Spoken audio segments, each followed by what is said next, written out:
معزز حاضرین، بزرگان دین، جماعت مسلمین، امت بہترین، آج کے جمعۃ المبارک کے بیان کا عنوان موضوع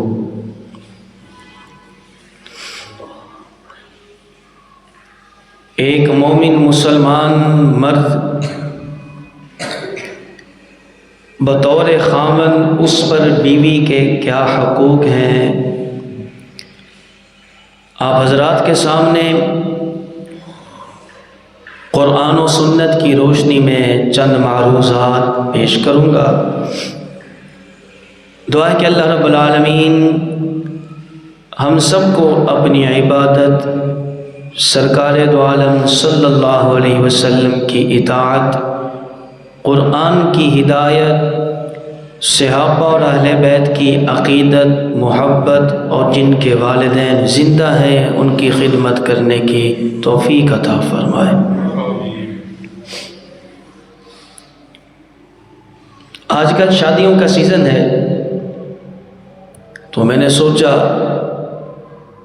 آج کے جمعے خاوند پر بیوی کے کیا حقوق ہیں اور آئندہ جمعے بیوی پر خاوند کے کیا حقوق ہیں، اس موضوع پر عرض کروں گا۔ اللہ تعالیٰ سب کو عمل کی توفیق عطا فرمائے۔ عمل سے زندگی بنتی ہے، عمل سے زندگی بنتی ہے، جنت بھی جہنم بھی، یہ خاکی اپنی فطرت میں نہ نوری ہے نہ ناری ہے۔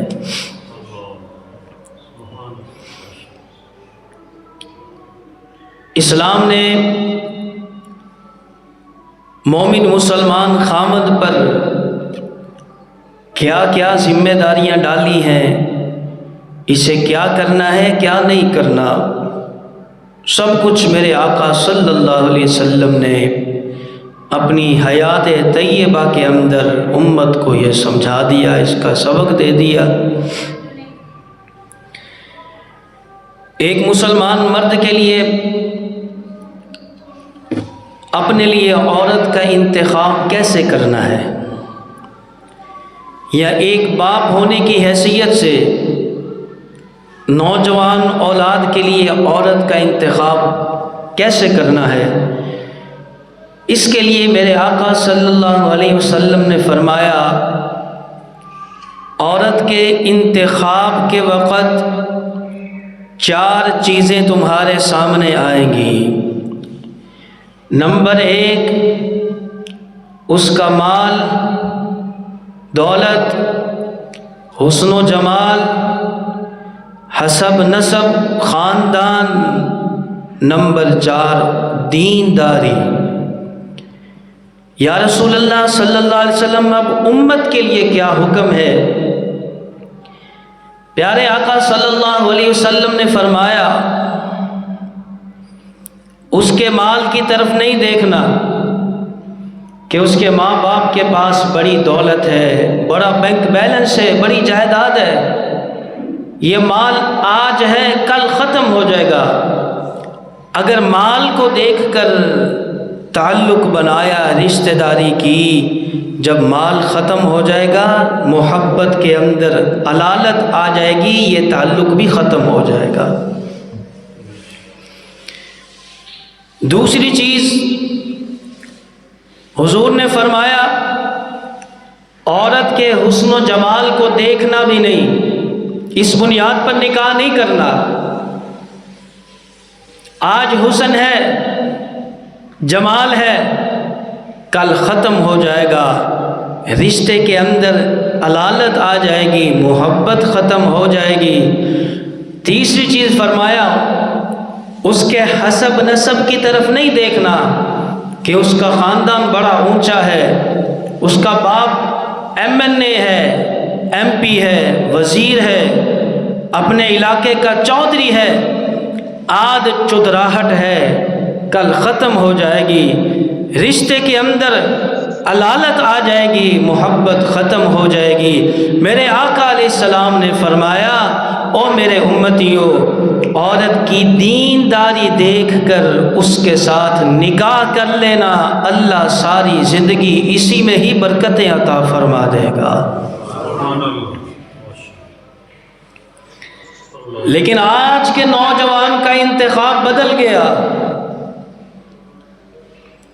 نوجوان کو وہ عورت پسند آتی ہے، وہ شریک حیات اپنے لیے منتخب کرتا ہے جس کے بال کٹے ہوئے ہوں، دوپٹہ گلے کے اندر ہو، انچ انچ اس کے ناخن باہر نکلے ہوئے ہوں، عریاں لباس ہو، مردوں والی اس نے شکل بنائی ہو۔ آج کا نوجوان اس طرح کی عورت کو پسند کرتا ہے، اس کا انتخاب کرتا ہے۔ سچی بات تو یہ ہے، ہمیں کافروں سے نفرت تو ہے لیکن ان کے طور طریقوں سے ہمیں محبت ہے۔ اصل بات یہ ہے، ہمیں دیندار عورت پسند نہیں، پردہ کرنے والی عورت پسند نہیں، قرآن پڑھنے والی عورت پسند نہیں، تہجد گزار عورت پسند نہیں۔ آج کے نوجوان کو ساس سسر کی خدمت کرنے والی عورت پسند نہیں، بلکہ یہ اس عورت کو پسند کرتا ہے جو اس کی اجازت کے بغیر ہی سارے بازار کا چکر لگا کر آ جاتی ہے۔ اس لیے میرے دوستو، دینداری کو دیکھو، اس کی حیا کو دیکھو، اس کی خدمت کو دیکھو۔ اور فرمایا 1,24,000 انبیاء، چار چیزیں سارے انبیاء کی مشترکہ سنت ہیں، سارے انبیاء کی سنت ہیں۔ نمبر 1، سارے نبی با حیا تھے، حیا والے تھے، حیا کو پسند کرتے تھے۔ نمبر 2، سارے انبیاء نے مسواک کو استعمال کیا ہے، مسواک سارے انبیاء کی سنت ہے۔ نمبر 3، خوشبو سارے انبیاء نے لگائی ہے، استعمال کی ہے۔ نمبر 4، سارے انبیاء نے نکاح کیا ہے اور ازدواجی زندگی گزاری ہے۔ 4 چیزیں سارے انبیاء کی سنت۔ اسی لیے میرے آپ کے نبی نے فرمایا النکاح من سنتی، نوجوانوں نکاح میری سنت ہے۔ فمن رغب عن سنتی، آگے ایک جگہ فرمایا جو میری سنت سے منہ موڑ لے، میری سنت سے منہ موڑ لیتا ہے، میرا اس کے ساتھ کوئی تعلق نہیں، ہم میں سے ہے ہی نہیں ہے۔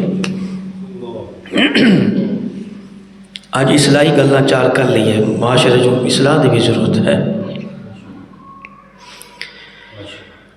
شیر خدا حضرت سیدنا علی المرتضیٰ رضی اللہ تعالیٰ عنہ فرماتے ہیں، سرکار دو عالم صلی اللہ علیہ وسلم نے مجھے وصیت فرمائی، علی 3 چیزوں کے اندر جلدی کرنا، 3 چیزوں میں تاخیر نہ کرنا، جلدی کرنا۔ نمبر 1، جب نماز کا وقت ہو جائے ادا کرنے میں جلدی کرنا، تاخیر نہ کرنا۔ نمبر 2، جب کوئی مسلمان مرد یا عورت فوت ہو جائے اس کے کفن دفن اور جنازے کے انتظام میں جلدی کرنا، تاخیر نہ کرنا۔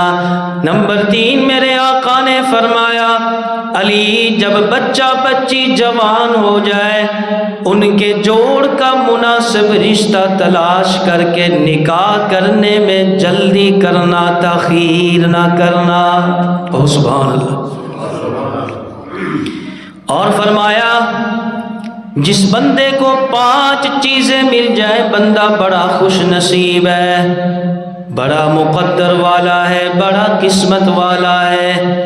نمبر 1، جس بندے کو شکر کرنے والا دل مل جائے۔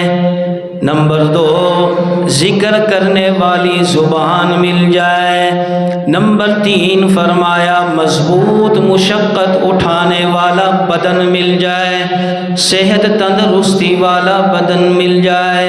نمبر 4، فرمایا جس بندے کو اپنے وطن کے اندر روزی مل جائے، اور 5ویں نمبر پہ فرمایا جسے نیک بیوی مل جائے، سمجھ لو بندہ بڑا ہی خوش نصیب ہے۔ نیک بیوی اللہ کی بہت بڑی متاع ہے، بہت بڑا خزانہ ہے، اللہ کی بڑی عطا ہے۔ جسے نیک بیوی مل جائے وہ سمجھ لے کہ مجھے اللہ نے میرے سر پہ خوش قسمتی کا تاج سجا دیا ہے۔ رانا صاحب کوٹھی ہو 4 کنال کی، باغات ہوں، 10 چوکیدار ہوں، نوکر ہوں، 2 کروڑ کی گاڑی ہو، بڑا کاروبار ہو، لیکن گھر کے اندر ہر وقت بیوی کے ساتھ لڑائی ہوتی ہے، جھگڑا ہوتا ہے، تو میں بحث ہوتی ہے، اس بندے کو نہ کوٹھی اچھی لگتی ہے، نہ کھانا اچھا لگتا ہے، نہ پینا اچھا لگتا ہے۔ اس لیے نیک بیوی اللہ کی بہت بڑی عطا ہے۔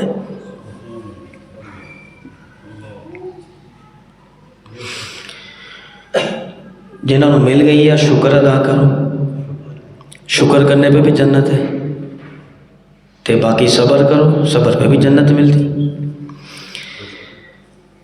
جب شام کا وقت ہوتا ہے، شام کا وقت ہوتا ہے، مغرب کے بعد شام کا وقت ہوتا ہے، شیطان پانی پر تخت لگاتا ہے، ابلیس شیطان پانی پر تخت لگاتا ہے، اپنے سارے چیلوں چانٹوں کو جمع کرتا ہے اور ان کو کہتا ہے آ کر مجھے سارے دن کی کارگزاری سناؤ۔ سارے اس کے چیلے چانٹے جمع ہو جاتے ہیں، شیطان تخت پر بیٹھ جاتا ہے، ایک چیلا کھڑا ہو کے کہتا ہے جناب آج میں نے ایک بندے کو نماز سے روک دیا، مسجد نہیں جانے دیا۔ وہ شیطان کہتا ہے تو نے کوئی بڑا کام نہیں کیا، پرے ہو کر بیٹھ جا۔ دوسرا چیلا کھڑا ہوتا ہے جناب میں نے آج ایک بندے کو بدکاری پہ لگا دیا۔ شیطان کہتا ہے تو نے کوئی بڑا کام نہیں کیا، تو بھی پیچھے ہو کے بیٹھ جا۔ تیسرا کھڑا ہوتا ہے جناب آج میں نے ایک بندے کو شراب پہ لگا دیا، ایک کو جوے پہ لگا دیا، بدکاری پہ لگا دیا، چوری پہ لگا دیا۔ وہ شیطان کہتا ہے تم سارے پرے ہو کے بیٹھ جاؤ، تم نے کوئی بڑا کام نہیں کیا، تمہاری کوئی حیثیت نہیں میری نگاہ کے اندر۔ ایک شیطان کا چھوٹا سا چیلا خاموش بیٹھا ہے، یہ اسے بلا کر کہتا ہے بھائی تو بھی کچھ بتا، تو نے کچھ کیا؟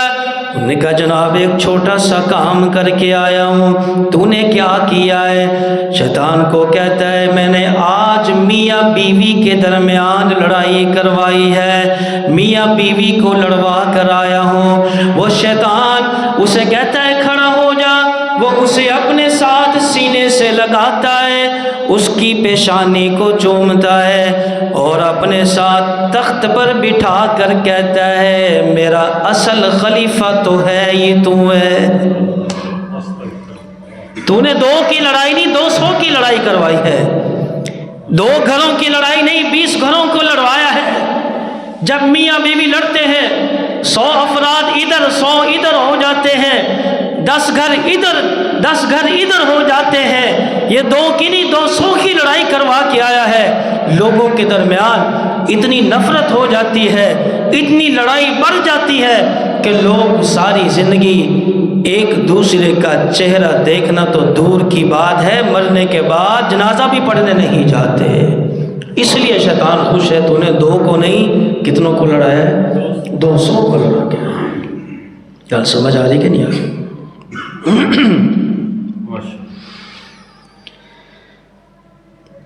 داماد مصطفیٰ مراد مصطفیٰ داماد حیدر بطل حریت۔ امیر صاحب سیدنا حضرت فاروق اعظم رضی اللہ تعالیٰ عنہ کے پاس ایک شخص آیا، جب وہ دروازے پر پہنچا تو اندر حضرت کی بیوی حضرت سے لڑ رہی تھی۔ کنہ تھی بیوی؟ حضرت عمر رضی اللہ تعالیٰ۔ وہ بندہ دروازے سے ہی واپس چلا گیا۔ آپ کو پتہ چلا آپ نے فرمایا اسے بلا کر لاؤ۔ جب اسے لایا گیا، حضرت عمر نے اس سے پوچھا بھائی تو آیا بھی تھا، بتایا بھی کچھ نہیں، ایسے ہی واپس چلا گیا۔ کہنے لگا حضرت میں کیا بتاؤں، جو مسئلہ میرے گھر میں تھا وہ مسئلہ آپ کے گھر میں بھی ہے۔ میں تو شکایت لے کر آیا تھا بیوی کی، تو جب میں نے دیکھا ادھر بھی لڑائی ہے تو میں پھر کی دس رہا۔ حضرت عمر رضی اللہ تعالیٰ عنہ نے اسے سمجھایا۔ آپ نے فرمایا میرے پاس بیٹھ جاؤ اور میری بات سنو۔ اب کیا سنایا؟ فرمایا یہ میری بیوی میرے کپڑے دھو کر دیتی ہے، یعنی دھوبی والا کام بھی یہی دے رہی ہے، مجھے کھانا بنا کر دیتی ہے، باورچی کا کام بھی یہی دے رہی ہے، گھر کی صفائی بھی کرتی ہے، نوکرانی کا کام بھی یہی دے رہی ہے، اور میری غیر موجودگی کے اندر میرے گھر کی اور میرے بچوں کی، میرے مال کی حفاظت کرتی ہے، یعنی چوکیدار بھی یہی ہے، نوکرانی بھی یہی ہے، باورچی کا کام بھی یہی دے رہی ہے، دھوبی کا کام بھی یہی دے رہی ہے۔ میں اتنے کاموں کے لیے الگ الگ بندے نہیں رکھ سکتا، اتنے خادم نہیں رکھ سکتا۔ او آنے والے میں تجھے یہی کہوں گا، میں بھی کبھی کبھی اس کی گرم گرم باتیں سن کر برداشت کر لیتا ہوں، تو بھی سن کر برداشت کر لیا کر، اللہ تجھے اجر عطا فرمائے گا۔ کیوں جی، ہے کہ نہیں بات؟ تے اپنا پارا تو بہت چڑھ جاتا ہے، اپنا بلڈ پریشر 200 تک پہنچ جاتا ہے، پھر غصے میں آ کر زبان ہی نہیں ہاتھ بھی چلتا ہے، اور بسا اوقات غصے میں آ کر ڈنڈا بھی چلاتے ہیں، اور پھر غصے میں آ کر ایک ساتھ 3 طلاقیں دے کر فارغ کر دیتے ہیں۔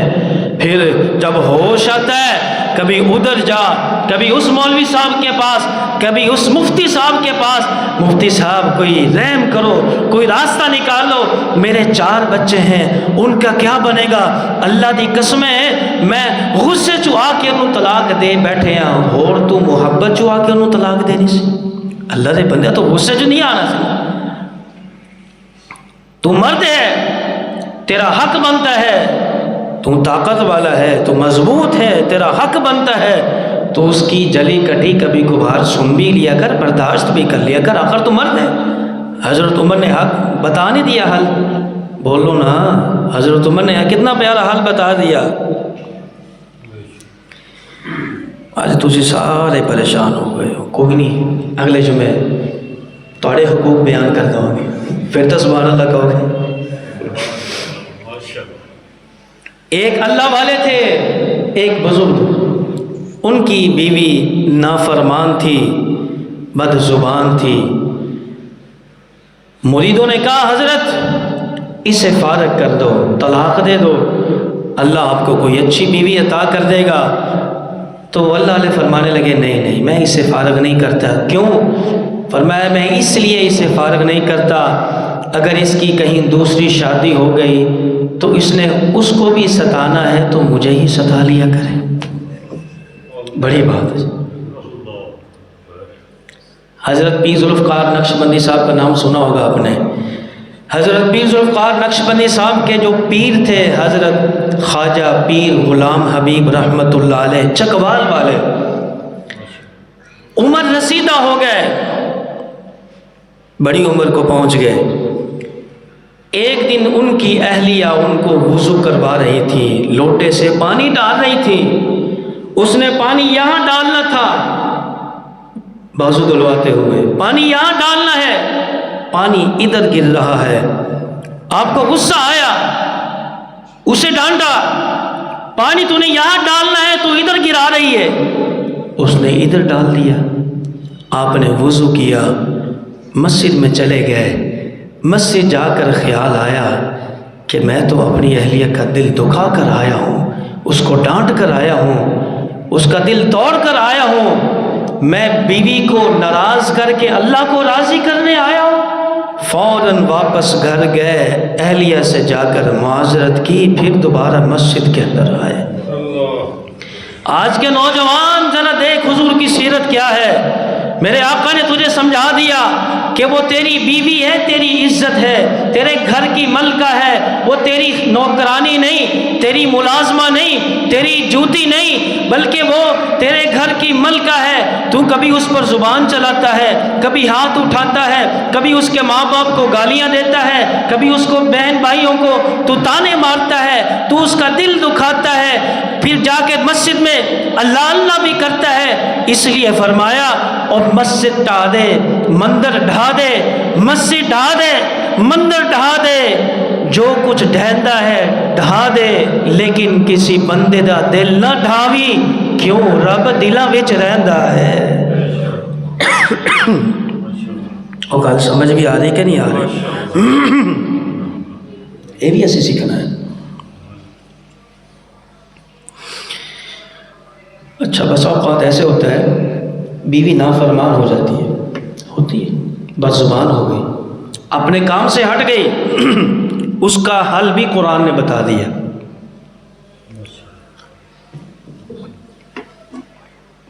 پانچواں پارہ ہے، اللہ نے اس کے 3 حل بتائے. کتنے؟ 3 حل. 5ویں پارے کے 3 رکوع میں اللہ نے فرمایا واللاتی تخافون نشوزہن فعظوہن. بیوی نافرمان ہو گئی، فرمایا اس کو بٹھاؤ، اس کی سہیلی کو بلاؤ، اس کی کوئی جاننے والی جس کے ساتھ راز و نیاز کی یہ باتیں کرتی ہے اس کو بلاؤ، اسے بٹھا کر سمجھاؤ. سمجھدار ہوگی تو سمجھ جائے گی. سمجھایا جائے سب سے پہلے. اگر پھر بھی باز نہ آئے فرمایا فعظوہن واہجروہن، اس کا بستر الگ کر دو. کمرہ ایک ہے تو بستر علیحدہ کر دو، آپ اپنا آرام سے سائڈ پر سو جائیں. اگر کمرے 2 ہیں تو کمرہ علیحدہ کر دو. گھر چھوڑ کر جانے کی مرد کو اجازت ہے نہیں، گھر چھوڑ کر نہیں جانا. سمجھ جائے گی، سمجھدار ہوگی تو سمجھ جائے گی. اگر پھر بھی باز نہیں آتی، قرآن نے تیسرا حل یہ بتایا وَضْرِبُوهُنَّ. وَضْرِبُوهُنَّ سن کے ایسی بڑے شیر ہو جاندے ہیں جی، اس کو حکم ہے کہ مارو. نہیں نہیں، یہ نہیں حکم دیا کہ اس کو جناب تھپڑوں سے مارو، مکوں سے مارو، بال کھینچو، زخمی کرو، یہ نہیں کرنا. علماء نے لکھا ہے یہ اس کا دوپٹہ ہے، اس دوپٹے کو یہاں سے ایسے گول کر کے نا، اس کو چہرے پر نہیں بلکہ یہاں پر یا کمر پر غصے کا اظہار کرتے ہوئے مارنا ہے. مقصد مارنا نہیں، غصے کا اظہار کرنا ہے. اگر سمجھدار ہوگی تو فوراً سمجھ جائے گی یہ جو میرا بندہ آج دوپٹے سے مار رہا ہے نا، کل ڈنڈے سے بھی مارے گا، وہ خود ہی سمجھ جائے گی. بات سمجھ آ رہی کہ نہیں آ رہی؟ اس لیے قرآن نے یہ حل بھی بتا دیا. اور اگلی گزارش کہ اخلاق کے ساتھ ساتھ نوجوان بڑے دھیان نہ میرا بیان سن رہے ہیں، سیانے بھی سن رہے ہیں، نیانے پریشان ہیں، پتہ نہیں کی کر سب کہیں جاندے. اخلاق کے ساتھ ساتھ اپنی ظاہری وضاقت اس کا بھی خیال کرنا چاہیے. ظاہری وضاقت اچھی ہو، گھر میں بندہ جائے اچھے لباس کے ساتھ گھر میں رہے. ٹھیک ہے ملازمت کر کے آیا ہے، کپڑے گندے ہو گئے، پسینہ آ گیا، کوئی اور ہاتھ گندے ہو گئے، خراب ہو گئے، لیکن اس کا یہ مطلب نہیں کہ گھر میں گندا بندہ بن کے رہنا ہے، بلکہ صاف ستھرا رہنا چاہیے. بنی اسرائیل کی عورتیں بدکاری میں مبتلا ہو گئی تھیں، زناکاری میں مبتلا ہو گئی تھی. کیوں؟ اس لیے کہ ان کے خامد نہ غسل کرتے تھے، نہ نئے کپڑے پہنتے تھے، نہ کوئی خوشبو کا استعمال کرتے، نہ مسواک کرتے تھے. نتیجتاً ان کی بیویاں بدکاری کے اندر مبتلا ہو گئی تھی. اسلام نے تو یہاں تک حقوق بتلائے. آئی ایک عورت حضور کی خدمت میں، حضور میں نے اپنے خاوند کے ساتھ نہیں رہنا، میں اپنے خاوند کے ساتھ نہیں رہنا چاہتی. حضور نے فرمایا تو ذرا گھر چلی جا. اسے گھر بھیج دیا. حضور نے اس کے خاوند کو بلایا. جب اس کی حالت دیکھی اس کے خاوند کی، حضور نے فرمایا وہ تیری حجامت کیسی، اور تیرے کپڑے کیسے، چل جا غسل کر کے آ، حجامت کروا کے آ، بدن پہ خوشبو لگا، نئے صاف ستھرے کپڑے پہن کر اور دانتوں کے اندر مسواک کر کے آ. جب وہ بہترین غسل کر کے آیا، حجامت بنوا کر خوشبو لگا کر کپڑے پہن کر آیا، حضور کی خدمت میں آ کر بیٹھ گیا۔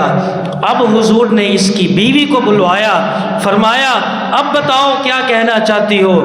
اب وہ کہنے لگی یا رسول اللہ صلی اللہ علیہ وسلم میں اپنے خاوند کے ساتھ رہنے کے لیے تیار ہوں۔ ہم نے تو اس کو مذاق سمجھ لیا ہے نا شاید، او بھائی وہ تیرے گھر کی ملکہ ہے، تو اس گھر کا بادشاہ ہے، وہ تیرے گھر کی ملکہ ہے۔ ملکہ صاف ستھری ہوئے تھے، بادشاہ ہوئی صاف ستھرا ہونا چاہیے تھا، اس حق ہے۔ چہرے کی وہ کیا ہے، سگریٹ پی کے جاتے ہیں، پتہ نہیں کیا کیا چہرے کے اندر بدبو لے کر گھر میں جاتے ہیں۔ وہ کہتی تو نہیں لیکن اس کو تکلیف تو ہوتی ہے، یہ دین اسلام نے حق دیا ہے۔ بات سمجھ آ رہی کہ نہیں آ رہی؟ اور اللہ رب العالمین نے عورتوں کی وکالت کرتے ہوئے، آخری بات کہہ رہا ہوں، عورتوں کی وکالت کرتے ہوئے چوتھے سپارے کے اندر فرمایا اپنے بندوں سے وعاشروہن بالمعروف، او میرے بندو یہ میری بندیاں جب تمہارے نکاح میں آ جائیں، تمہاری بیویاں بن جائیں، تم نے ان کے ساتھ اچھا سلوک کرنا ہے، اچھا برتاؤ کرنا ہے۔ اس آیت کا ترجمہ کرتے ہوئے حضرت شاہ حکیم محمد اختر رحمۃ اللہ علیہ کراچی والے بڑی پیاری بات فرمایا کرتے تھے، فرماتے تھے وعاشروہن بالمعروف، اصل میں اللہ نے تمہیں یہ فرمایا ہے او میرے بندو اپنی بیویوں کو انڈا کھلاؤ، مرنڈا پلاؤ، ڈنڈا نہ چلاؤ۔ مسکرا دیا، وعاشروہن بالمعروف، ان کو اچھا کھلاؤ، انڈا کھلاؤ، مرنڈا پلاؤ، ڈنڈا نہ چلاؤ۔ اور اچھے خاوند کی صفات یہ ہے کہ اپنے گھر والوں کے ساتھ انتہائی محبت، شفقت، لطف اور کرم کے ساتھ پیش آئے، جو خود کھائے اسے بھی وہی کھلائے۔ یہی نہیں کہ باہر ہوٹلوں سے بھاٹی گوشت کھا رہا ہے، ہوٹلوں سے اچھے اچھے کھانے کھا رہا ہے اور گھر میں کہتا ہے جی دال پکائی جاؤ، آلو شوربہ پکائی جاؤ۔ نہیں نہیں، جہاں سے تو کھاتا ہے، جس معیار کا تو کھاتا ہے اسے بھی کھلا، جس برانڈ کا لباس تو پہنتا ہے اسی معیار کا اسے بھی پہنا، اور جس اچھے ڈاکٹر سے تو علاج کرواتا ہے اسی اچھے ڈاکٹر سے اس کا بھی علاج کروا۔ اس لیے کہ میرے آقا نے فرمایا جو اپنے اہل و عیال پر خرچ کرتا ہے، بیوی بچوں پر خرچ کرتا ہے، میرا اللہ اس پر بھی اس کو صدقہ کرنے کا ثواب عطا کر دیتا ہے۔ لگتا ہے ارادے کمزور ہو گئے۔ آخری بات، آئی صاحب اینٹیں جوڑیں تو مکان بنتا ہے، اینٹیں جوڑیں تو مکان بنتا ہے، دل جوڑیں تو یہ مکان آباد ہو جاتا ہے۔ اللہ سب کے گھروں کو آباد و شاد فرمائے۔ جو کچھ کا سنا گیا اللہ سب کو عمل کرنے کی توفیق عطا فرمائے۔ وآخر دعوانا الحمدللہ رب العالمین۔ سنتے ادا کر لیجیے۔